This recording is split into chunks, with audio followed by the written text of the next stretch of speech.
Paz do Senhor, irmãos, como estão? Tudo bem?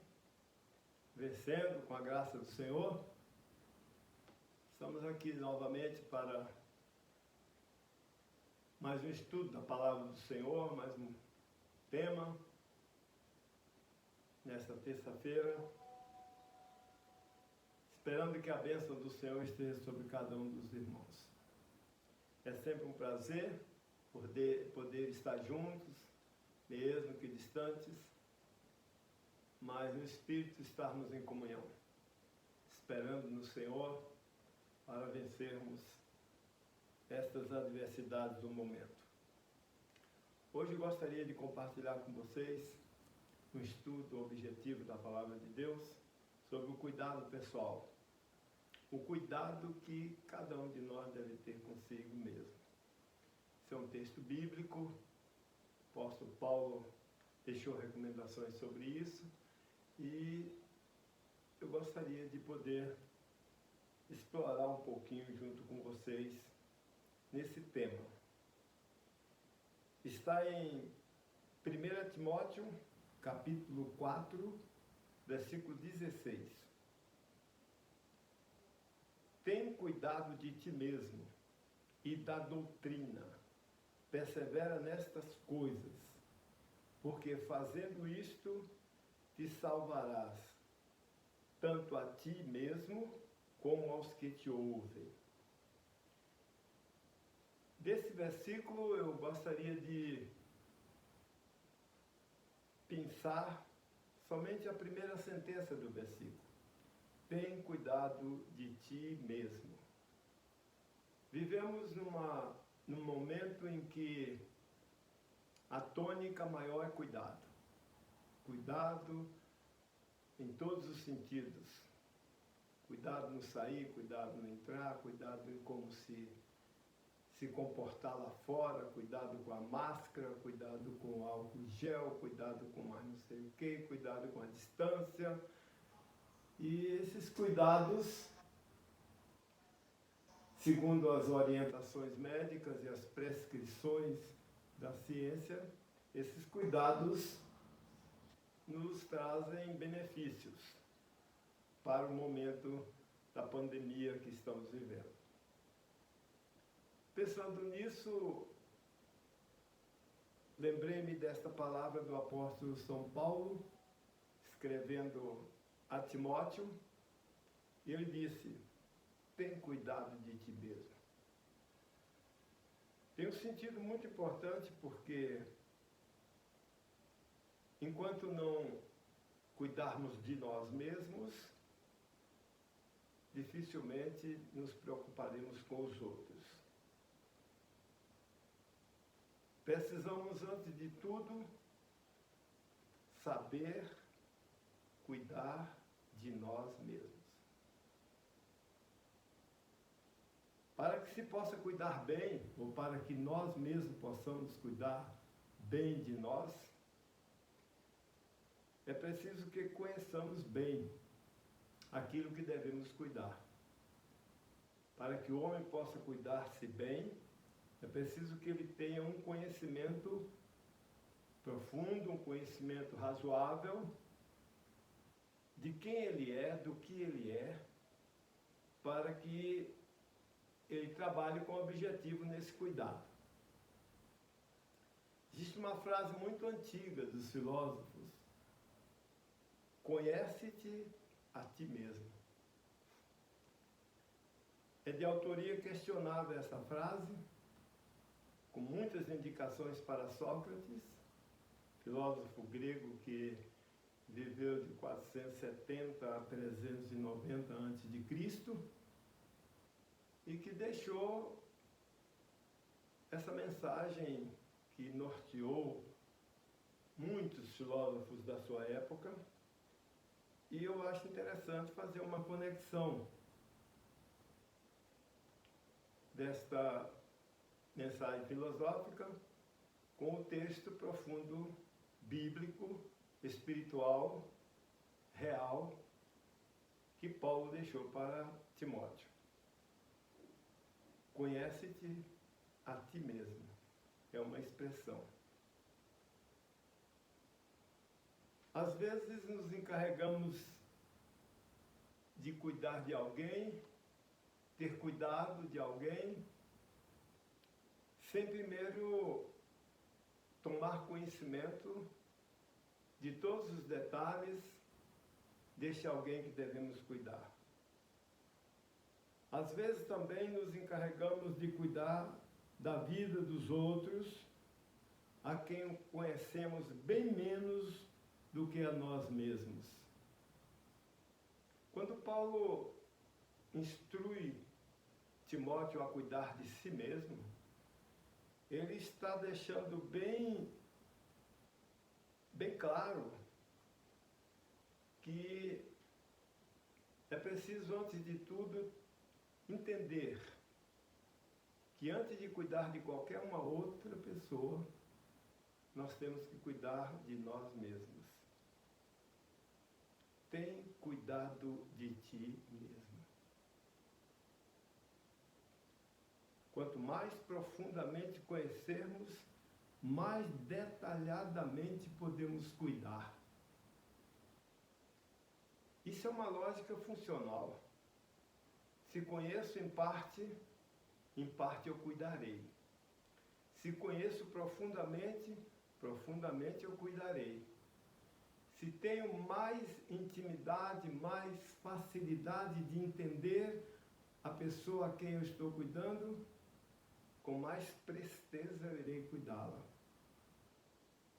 Isso se aplica perfeitamente à colocação de Paulo. Tem cuidado de ti mesmo.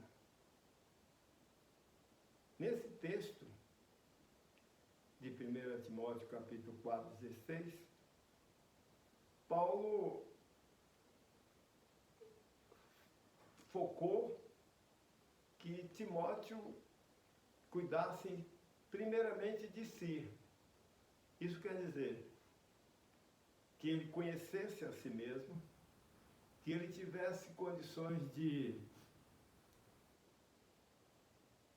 dissecar e de influenciar os seus mais ocultos momentos, mais profundos sentimentos, para que pudesse realmente ter condição de cuidar dos outros. Para que o homem possa cuidar de si mesmo de forma eficaz, precisa conhecer a sua própria estrutura.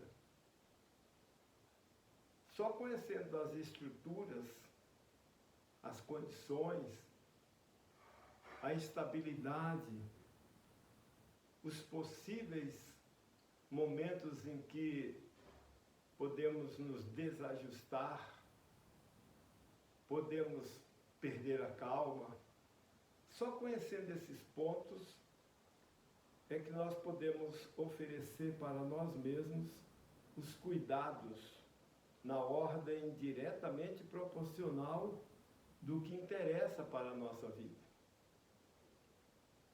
Já imaginaram se tivéssemos que cuidar de algo tão importante que estivesse obscuro ou encapado e nos preocupássemos mais com a capa, com a aparência daquilo que estamos cuidando, do que com a realidade daquilo que devíamos cuidar. Então, só conhecendo a estrutura, nós podemos oferecer um cuidado mais eficaz, um cuidado mais completo. E assim, nos tornaremos cuidadores mais eficazes, mais fortes. Paulo disse, Timóteo, tem cuidado de ti mesmo, para que possamos cuidar bem. Conhecimento profundo da estrutura faz uma diferença muito grande. Vamos para um outro texto bíblico que joga luz nesse sentido. 1 aos Tessalonicenses, capítulo 5, versículo 23. E o mesmo Deus de paz vos santifique em tudo, e todo o vosso espírito, alma e corpo sejam plenamente conservados, irrepreensíveis, para a vinda do nosso Senhor Jesus Cristo. Olha como é interessante conhecer a estrutura para poder cuidar bem. Essa estrutura que aparece na palavra de Deus, que foi a base, foi a forma como Deus optou por criar o homem, todo o vosso espírito, alma e corpo. Sem esse conhecimento, poderíamos levar uma vida completamente equivocada. O que adianta cuidar tanto do corpo, excessivamente do corpo, e não cuidar da alma e do espírito?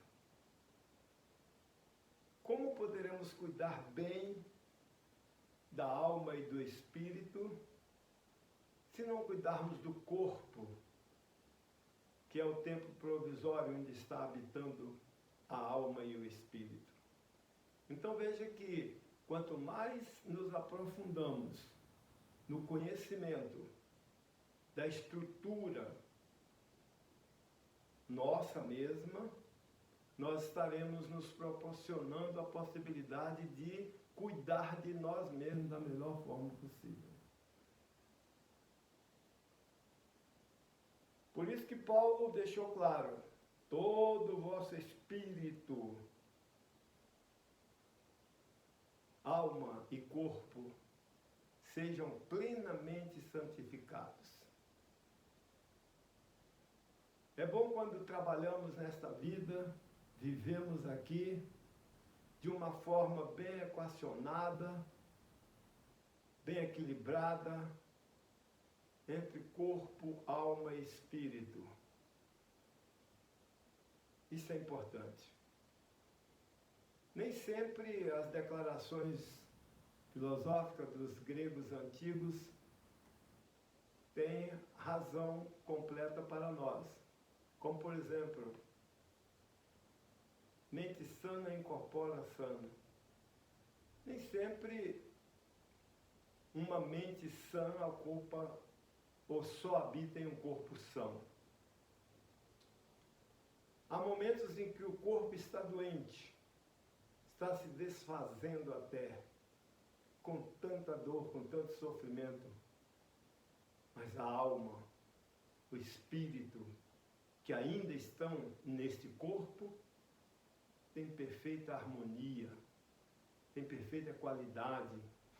É provável que pessoas cujo corpo já esteja debilitado e até mesmo amputado em partes, possa proferir conselhos maravilhosos para seus semelhantes.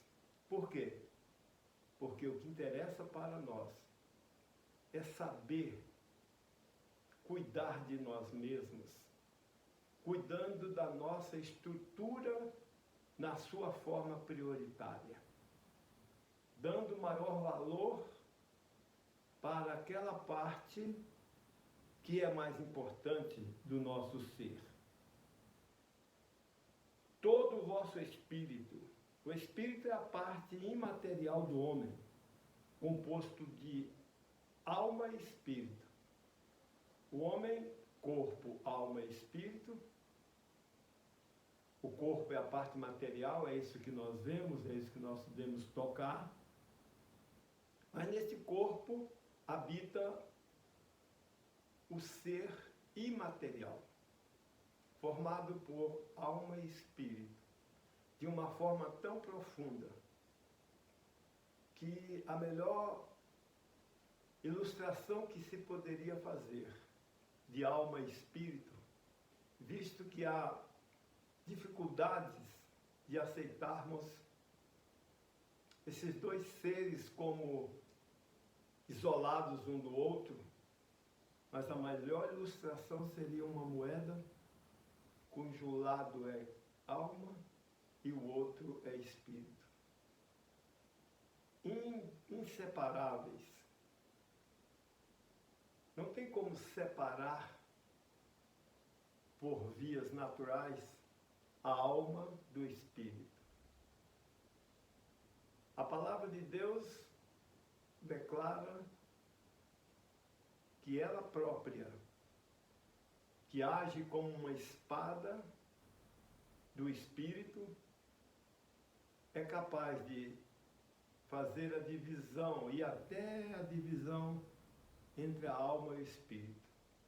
Mas fora disso, nós temos que conviver sempre com o corpo, onde habita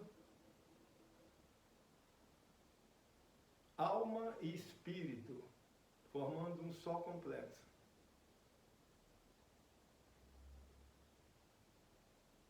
Em alguns casos, citados como uma perfeita harmonia, na palavra de Deus encontramos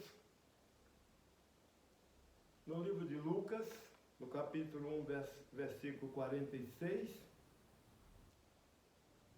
quando Maria fez o seu canto de adoração ao Senhor, lá está escrito: disse então Maria: a minha alma engrandece ao Senhor, o meu espírito se alegra em Deus, meu Salvador.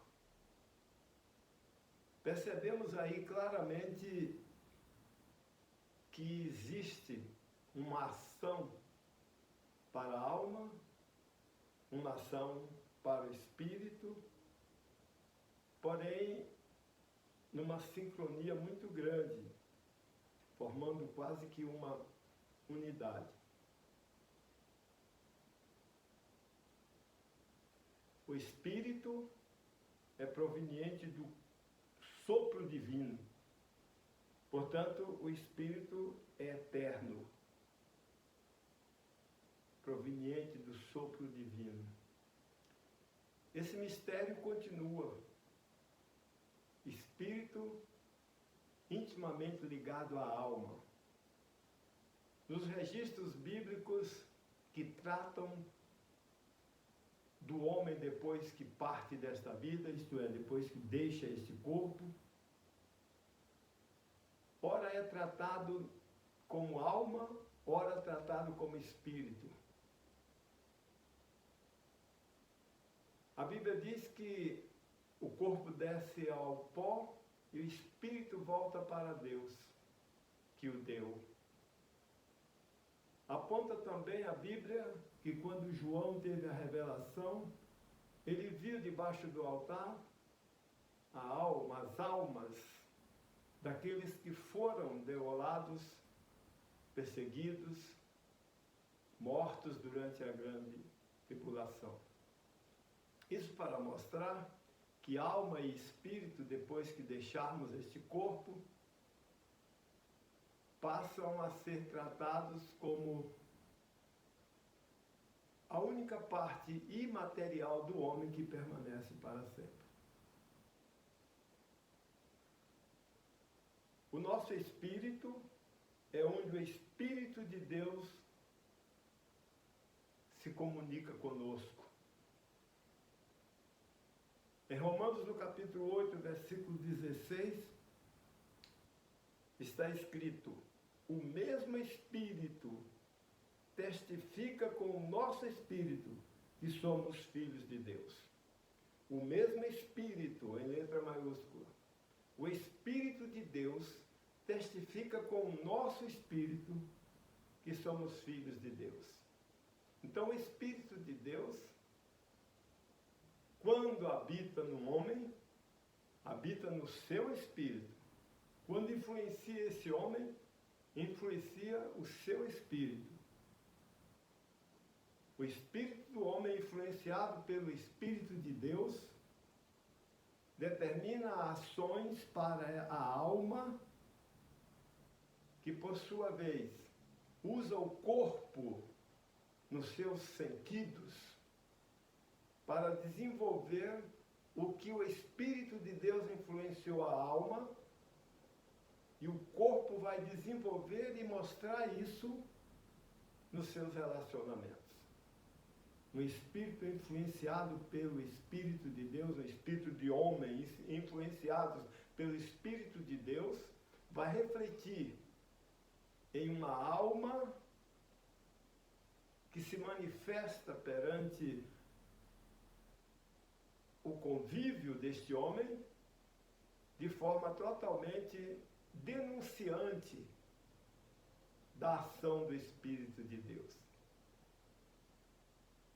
É completamente incompreensível um homem cujo espírito é influenciado pelo Espírito de Deus, que consequentemente influenciaria esta alma para promover coisas que não sejam alinhadas com o propósito de Deus. Isso é confusão. Mas o que não traz confusão é Deus influenciando, falando no nosso espírito, que influencia a nossa alma, que dirige os sentidos do nosso corpo para o relacionamento com o nosso semelhante. Toda a vossa alma. A alma é onde sentimos as influências e comunicações desta vida terrena.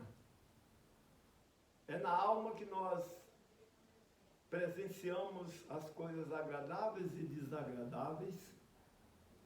É na alma que nós nos comunicamos com os irmãos. É na alma que nós sentimos os reflexos das limitações, às vezes até impostas para o corpo. É na alma que nós sentimos e somos atingidos no nosso comportamento.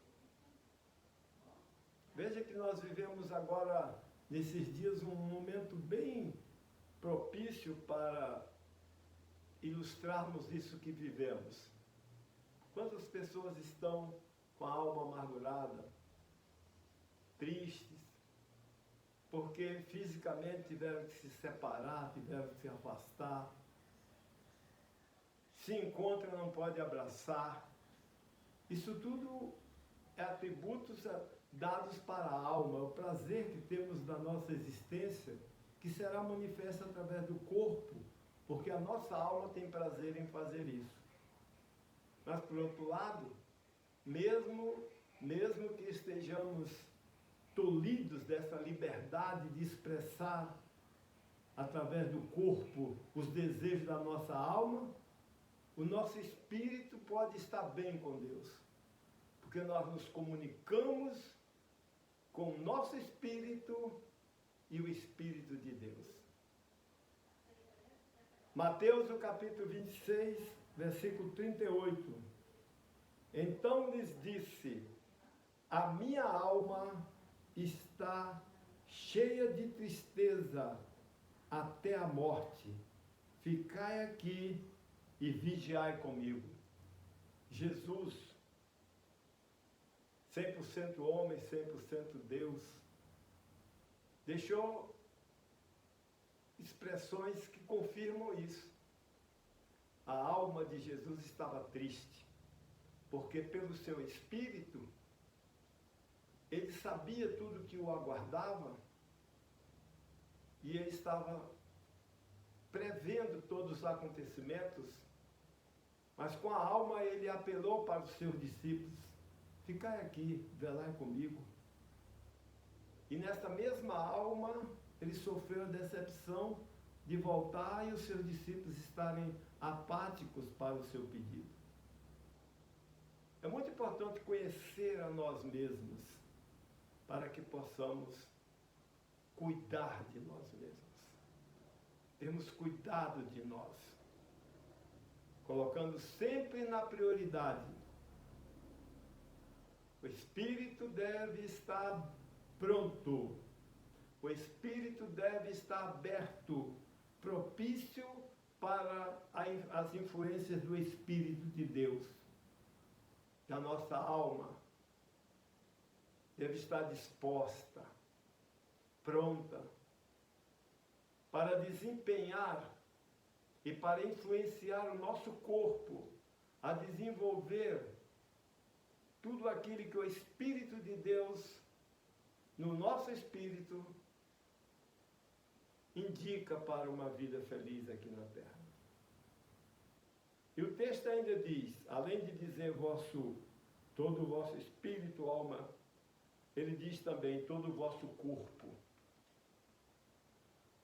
O corpo, como sabemos, é a habitação provisória da parte imaterial do homem, onde desenvolve-se as ações do conjunto alma e espírito. O corpo é provisório, é uma habitação provisória, tão dependente do espírito e da alma, que quando espírito,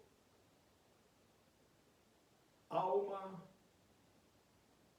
sai do corpo, o conjunto espírito-alma sai do corpo, o corpo é morto, está inerte.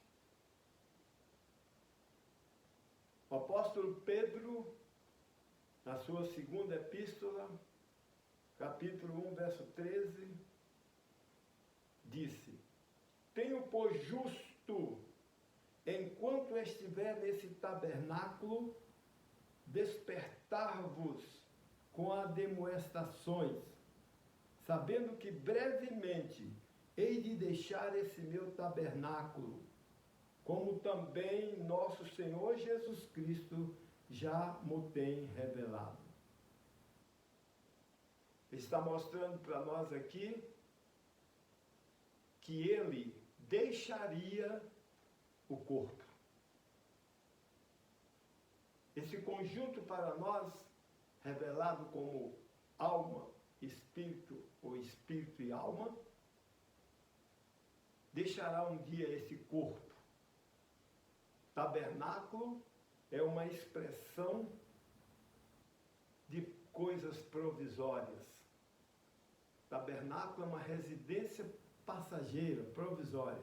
É uma tenda. E esse mesmo Espírito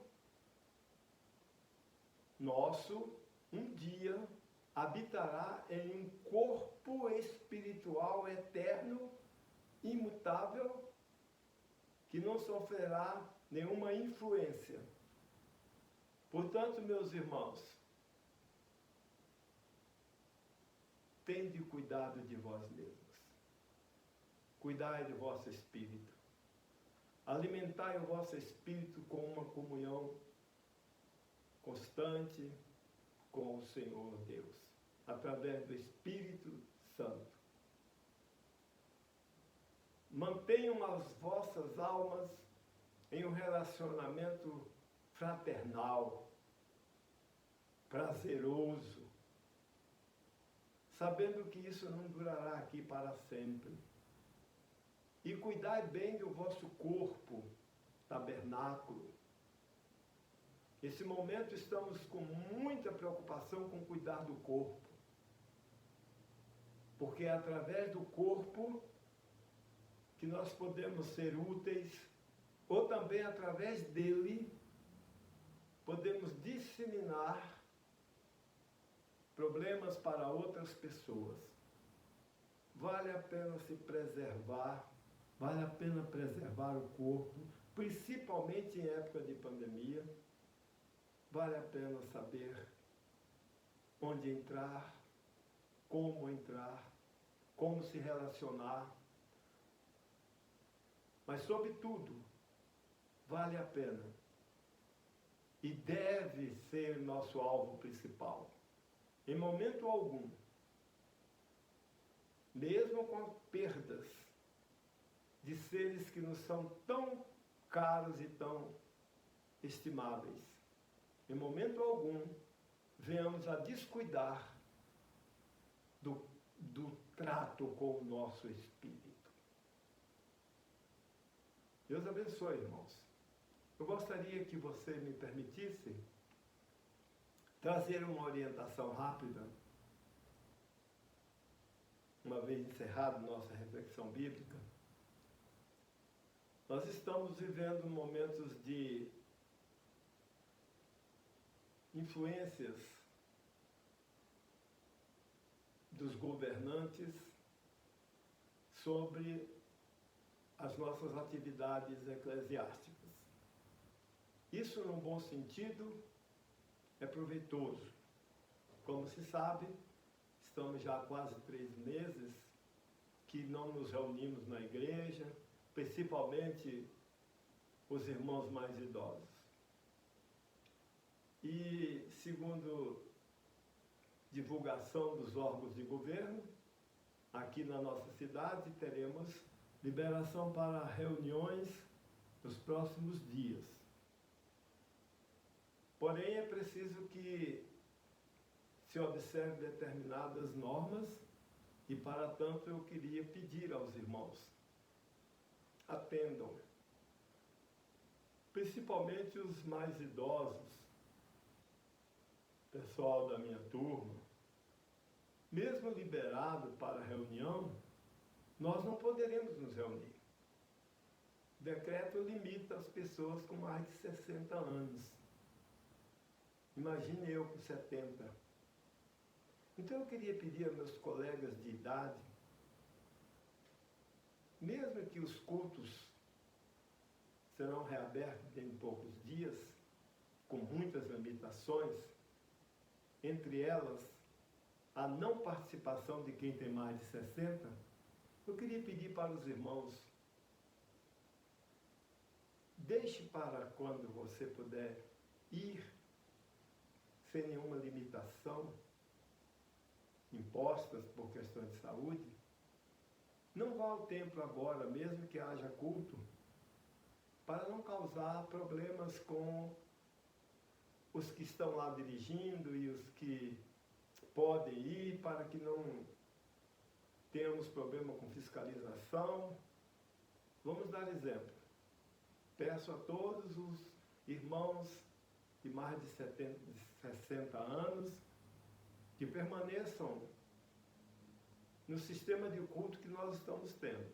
Nós teremos no domingo, a partir do próximo domingo, todos os domingos, até segunda ordem, culto em lugar da escola dominical. A escola dominical também é um culto, mas nós teremos um culto mais resumido e mais objetivo, direto para todas as classes, todas as pessoas reunidas no templo, com limitações de espaço, com cuidado de saúde, com uso de preservativo, de preventivos de respiração, com uso de álcool gel e tudo mais. Então, os irmãos que têm mais de 60 anos, fiquem nas transmissões pela internet que será feita do culto. No domingo, enquanto ocorre o culto na igreja, nós estaremos ministrando a lição normalmente da escola bíblica dominical daquele dia, através da internet. Tá certo, meu irmão? Ajude. Eu estou contando com 2 pastores que fazem parte da diretoria da igreja, que são jovens, para nos ajudar. E eles estão prestando um excelente trabalho aí, preparando para isso. Mas teremos muita tristeza se tivermos que impedir alguém da idade não amparada pela portaria de entrar no culto. Não gostaríamos de passar por isso. Eu não estarei lá. Com muita tristeza, gostaria de estar, mas não estarei. Porque eu estou dentro do máximo querendo me esforçar para ter cuidado de mim mesmo. Tanto no corpo, como na alma, como no espírito. Deus abençoe os membros da diretoria, os pastores, primeiro e segundo vice, que têm idades mais jovens do que as nossas. Que Deus abençoe a mim, aos outros 2 pastores da diretoria, que têm mais de 60 anos, para que possam dar o apoio devido para os outros membros da diretoria. Deus abençoe, foi um prazer poder dirigir a vocês. Que a bênção do Senhor possa estar com vocês nesse período difícil. E como sempre, concluindo, digo que o amor de Deus, a graça do Senhor Jesus Cristo e a comunhão do Espírito Santo seja com todo o povo de Deus, não só hoje, mas para todo sempre. Amém.